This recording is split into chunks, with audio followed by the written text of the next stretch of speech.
Welcome to Echoes of the Unknown, the podcast where we'll be exploring some of the world's most fascinating unsolved mysteries.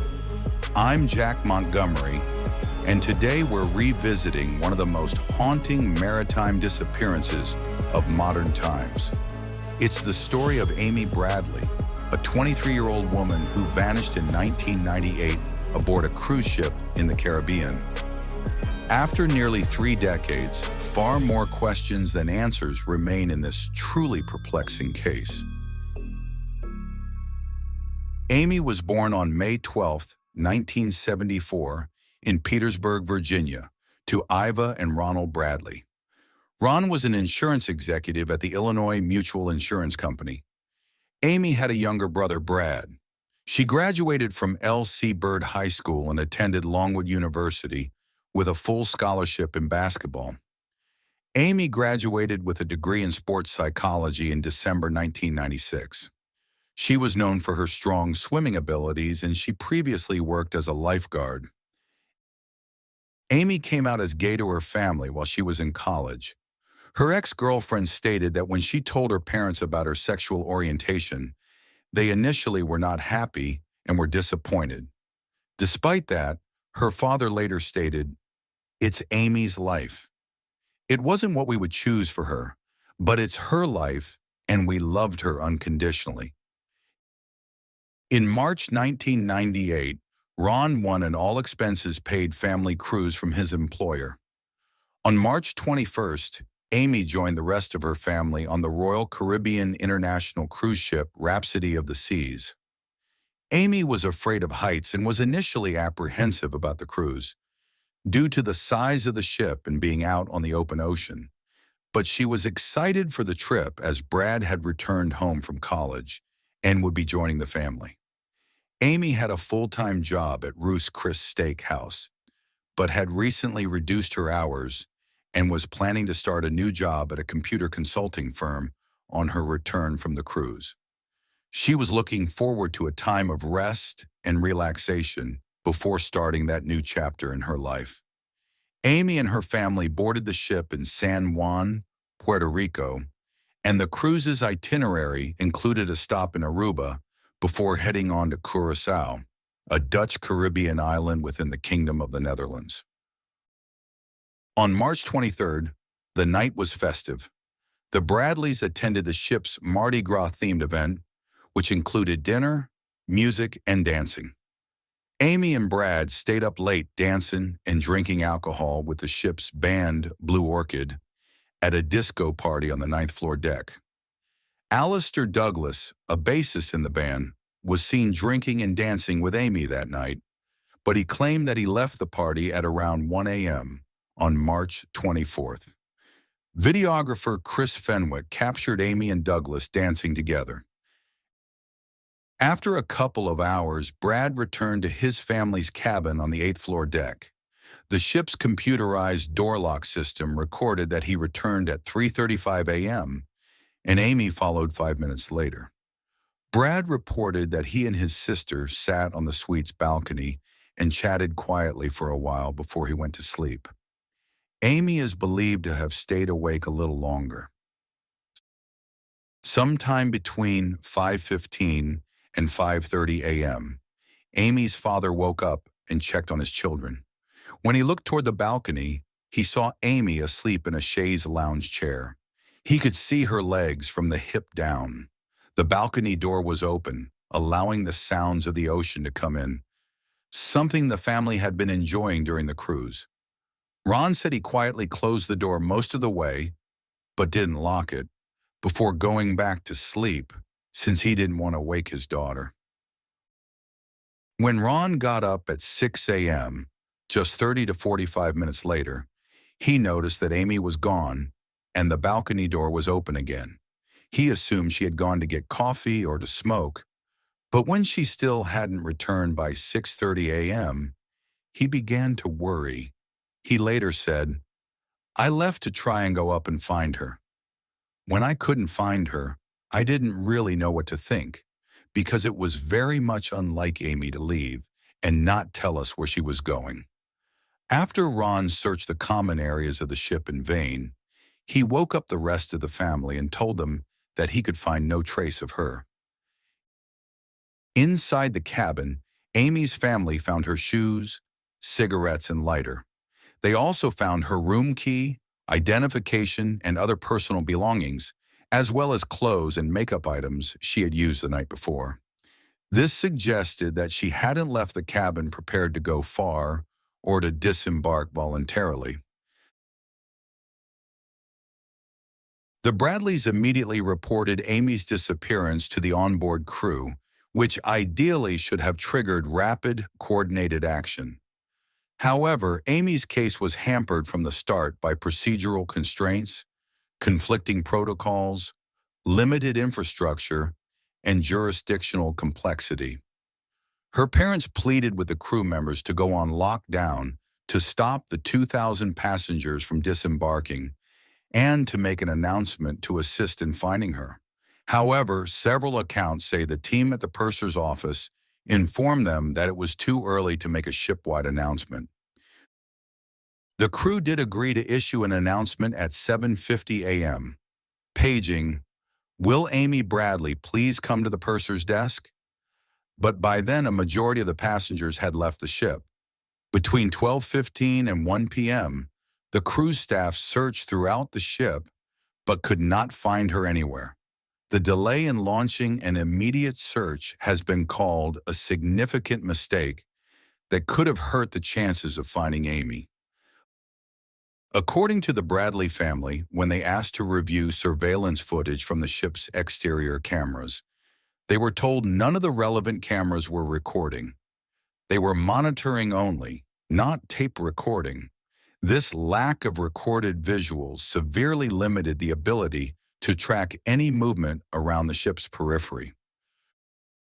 When the crew finally alerted local authorities on March 24th, the Dutch Caribbean Coast Guard conducted a 4-day air and sea search in the surrounding waters around Curaçao and Aruba.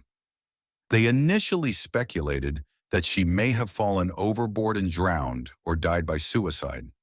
The Coast Guard used 3 helicopters and a radar plane to assist in the search, and Royal Caribbean Cruise Lines also chartered a boat to continue looking for her. By March 25th, the FBI had become involved. Agents pursued multiple lines of inquiry: accident, suicide, foul play, and abduction. Special Agent James Weber later said the Bureau pursued every angle, but he eventually conceded they were getting nowhere. Investigators questioned crew members, including performers in the ship's band. Alistair Douglas drew suspicion because he was seen dancing with Amy the night of the 23rd.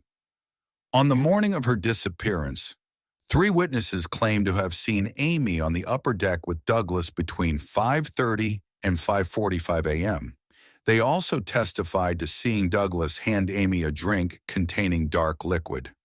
They claim Amy and Douglas arrived in the elevator at the same time, and that Douglas was then seen leaving the upper deck alone shortly after 6 a.m.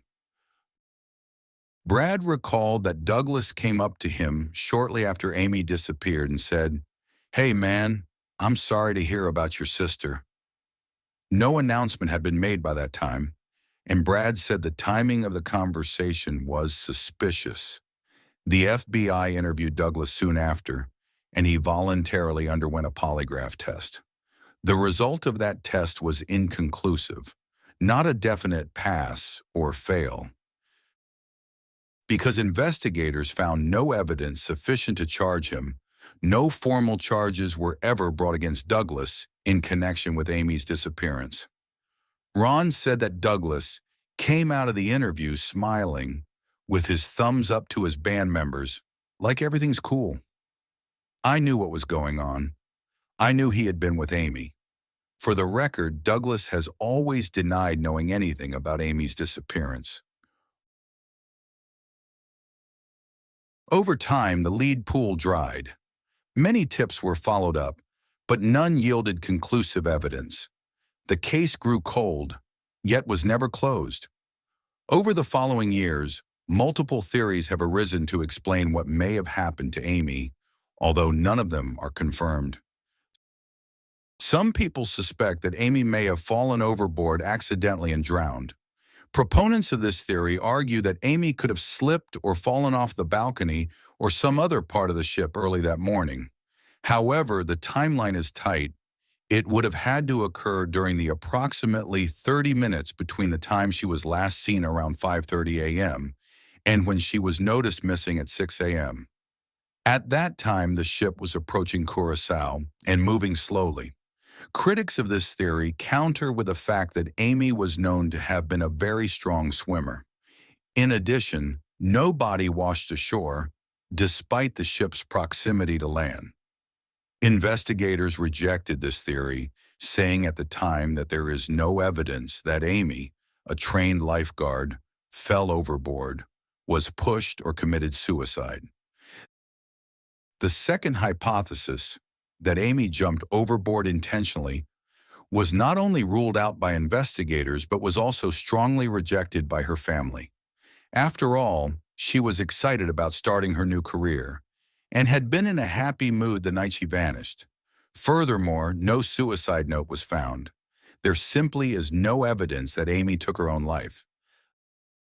The third theory, and the one many in her family believe, is that Amy was kidnapped and sold into the illegal human trafficking industry in the Caribbean. This was supported by several reported sightings in subsequent years of a woman matching Amy's description. Given that Amy was seen interacting with band members, particularly Douglas, suspicion has centered on the possible involvement of performers or crew members in her disappearance. Questions were raised about one waiter in particular who repeatedly approached Amy's family throughout the night, asking them to pass along a note to her with an invitation to go drinking with him once they reached shore. Investigators looked into whether the cruise's professional photographer had processed any photos of Amy, which would have been printed out to sell at a stall, but not a single image of her could be found. This made the family believe that the photos had been intentionally removed by somebody. However, all of the theories remain inconclusive. No physical remains have ever been matched to Amy, and no direct physical evidence has implicated any individual in her disappearance. In November 1998, FBI Special Agent James Weber stated, "We've pursued every angle, from whether there was foul play, a suicide, or an accident, and we have basically not gotten anywhere." 1 month after Amy's disappearance, her family members traveled to Curaçao and were approached by a cab driver who claimed to have seen Amy while the cruise ship was docking on March 24th. He said she was running through the parking lot in search of a phone.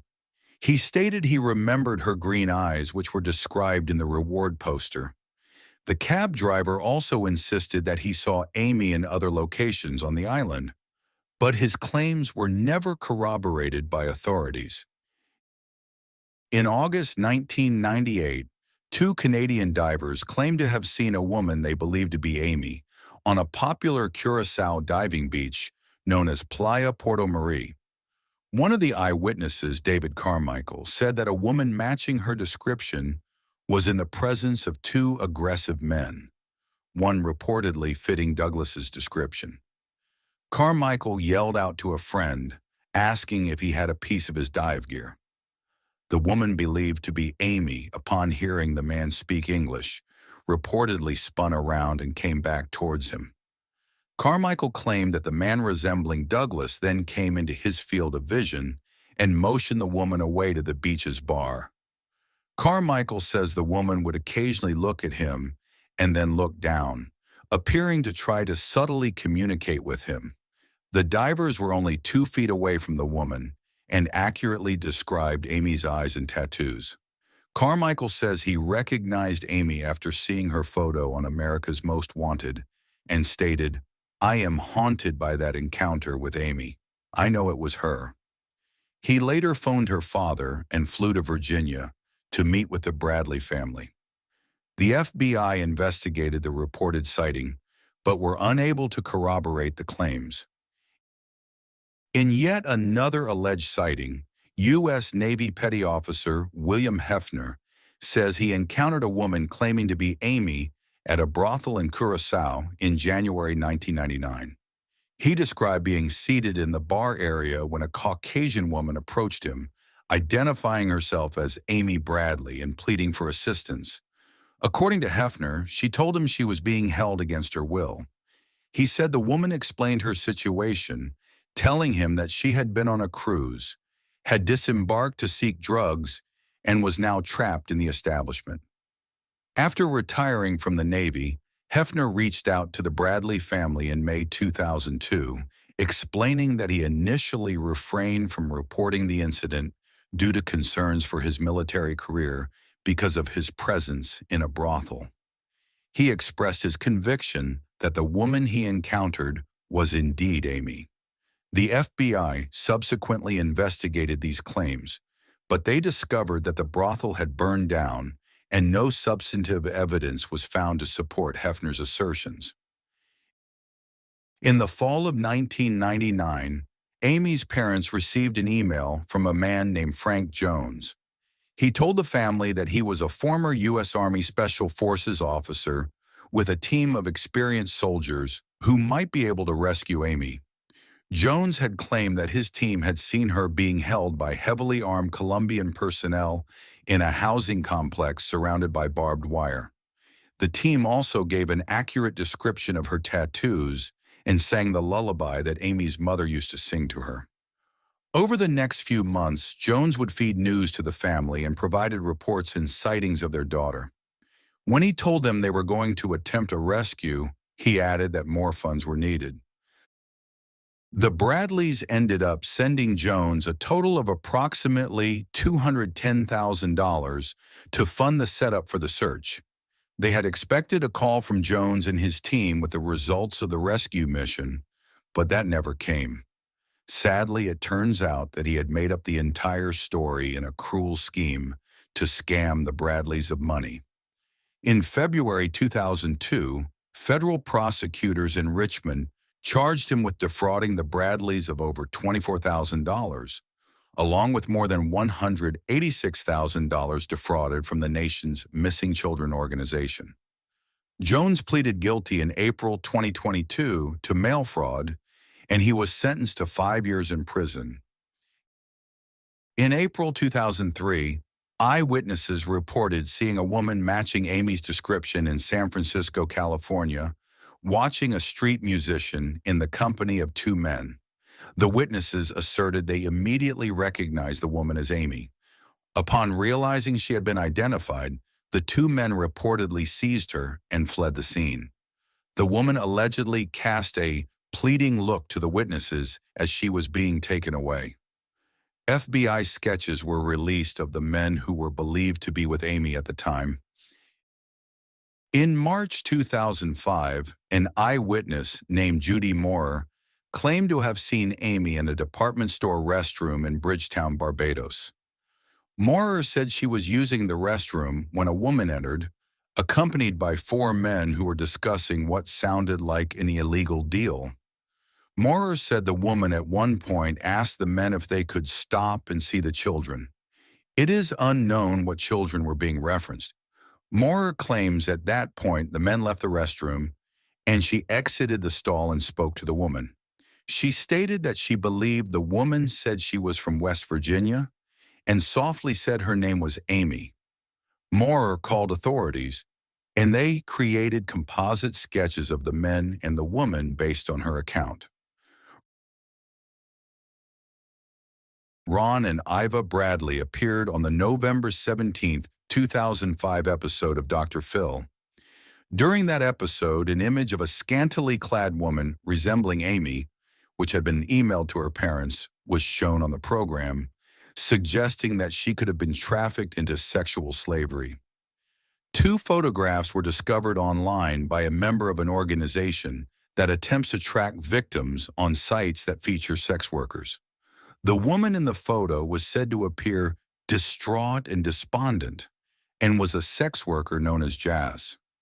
The authenticity of the photos could not be determined by the FBI. Special Agent Aaron Sheridan stated, We did follow that lead. The difficult part is back then, information such as that or pictures such as that, you cannot tell when they're altered. A man who later worked with the FBI performed facial comparisons, and his opinion was that the photographs were indeed of Amy.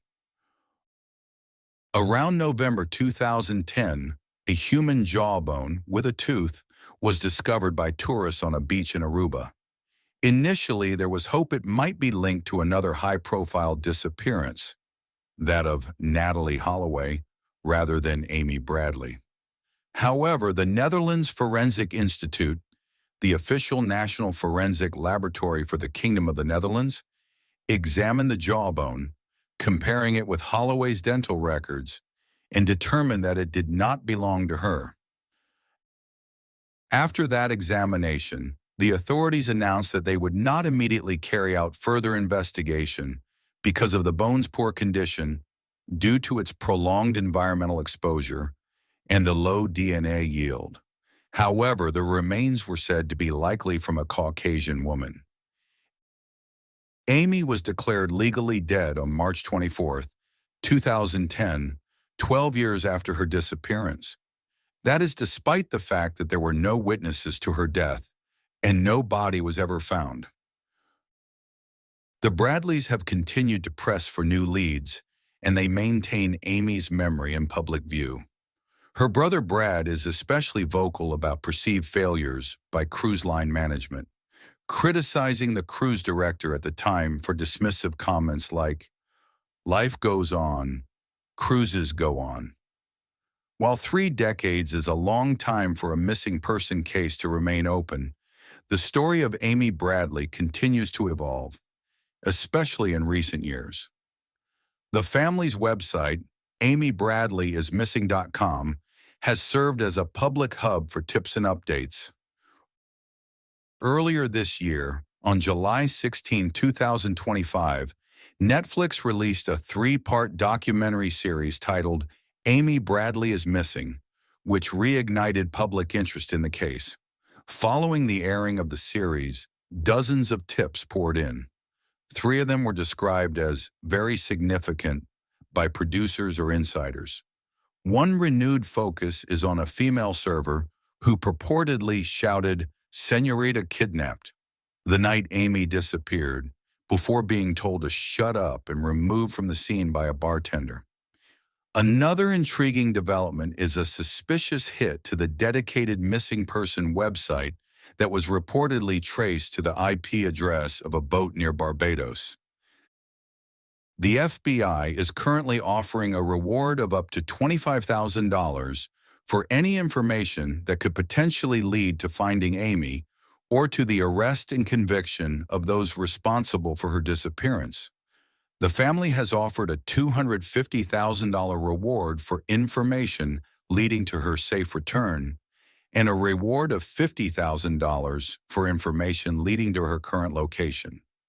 In July 2025, podcast host Ethan Klein announced on his H3 podcast that he was offering a $1 million reward for any information or actions leading to Amy being safely returned home. In the collision of sea, steel, and human hope, Amy Bradley's disappearance remains a haunting enigma. Was she an unfortunate victim of a tragic accident, or was she pulled into darkness by forces still unknown? If you have any information about what happened to Amy, even the smallest detail, please contact the FBI's Missing Persons Unit or the Bradley family's tip line. Although the sea tries hard to keep its secrets, Amy's family holds out hope that the truth will one day float to the surface. Thank you for listening to today's episode of Echoes of the Unknown. If you found this story compelling, please don't forget to subscribe, leave a review, and share with fellow mystery lovers.